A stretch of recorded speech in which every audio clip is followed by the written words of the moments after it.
Sadness is not the problem. The problem is our refusal to understand it. Sadness comes like a guest, silently entering our inner space.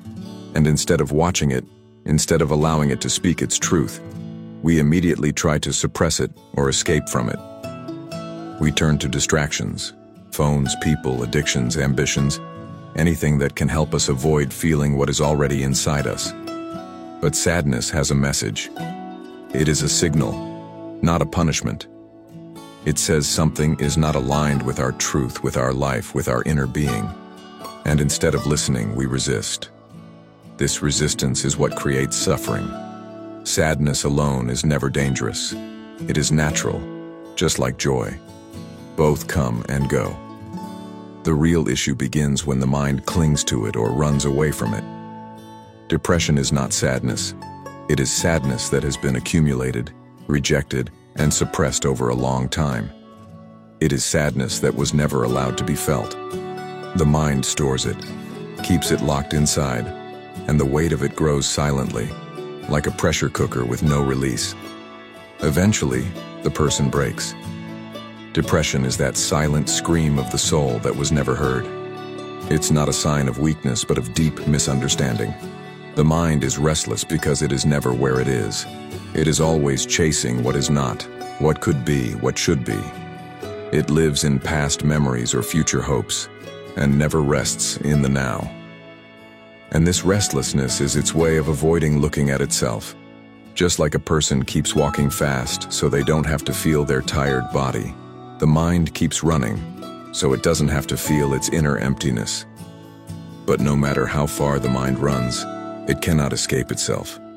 That restlessness becomes anxiety, that anxiety becomes sadness, and that sadness becomes depression. The cause of depression, then, is not outside. It is not always about a breakup, a job loss, or loneliness. These are just triggers. The cause lies in how we relate to our own emotions. We were never taught to sit with them, to befriend them, to allow them. We were told to be strong, to be happy, to be perfect. And this pressure to always be fine is the biggest violence we do to ourselves. Because we are not always fine. We are human, and humans feel deeply. To overcome depression permanently, one must stop running and start seeing. Not trying to change it, not trying to fix it, just seeing. Watching the sadness arise without labeling it as bad, allowing the tears to fall without shame, sitting silently with one's pain without distraction. In that silence, a strange thing happens. The pain begins to transform. Like snow melting under the sun, sadness begins to dissolve when it is fully accepted. It is not about positive thinking. That is just another form of rejection. It is about total acceptance. If the heart is heavy, let it be heavy. If the mind is dark, let it be dark. Watch it all. The watcher is beyond depression. The watcher is your pure being. And the more you watch, the more you separate your true self from the noise of the mind. Slowly, a gap is created, and in that gap, healing begins. We do not see things as they are because we are afraid. Truth is raw, it is naked, and it doesn't care about our preferences. We have built stories about who we are, about others, about life, to feel safe. These stories are like blankets. We wrap ourselves in them to avoid the cold truth. For example, someone may keep thinking, "I'm not good enough," and this becomes their identity. Even if the reality shows otherwise, they won't see it, because the mind is attached to the identity, even if it is painful. Letting go of false identities is frightening. It feels like dying. But the only way to be free is to die to the false, to look at ourselves without excuses, without filters. Why am I sad? Why am I afraid to be alone? What is it that I am escaping from? These questions are like mirrors. And mirrors are not always comfortable, but they are necessary. When you start seeing without distortion, life becomes clear. Not perfect, but clear. And clarity itself is healing. Let's take an example. A person goes through a breakup.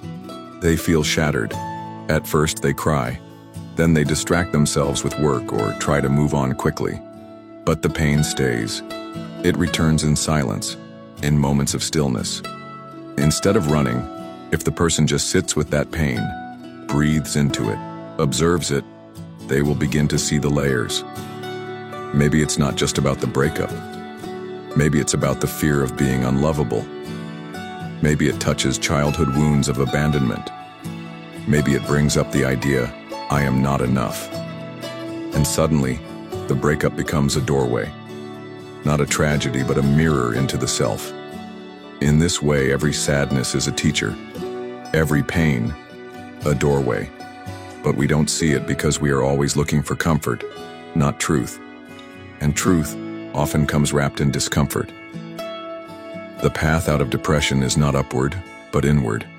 Not about becoming something more, but about dropping what is false. It is a peeling of layers, not an adding of new ones. And the most powerful tool on this journey is awareness. Just pure, silent, non-judging awareness. Like a sky watching the clouds pass, we must become the space in which all feelings arise and dissolve. And when we live this way, not resisting, not attaching, then even sadness becomes sacred. It no longer feels like a curse but a cleansing. And in that state, joy arises naturally, not as a goal, but as a fragrance of being real.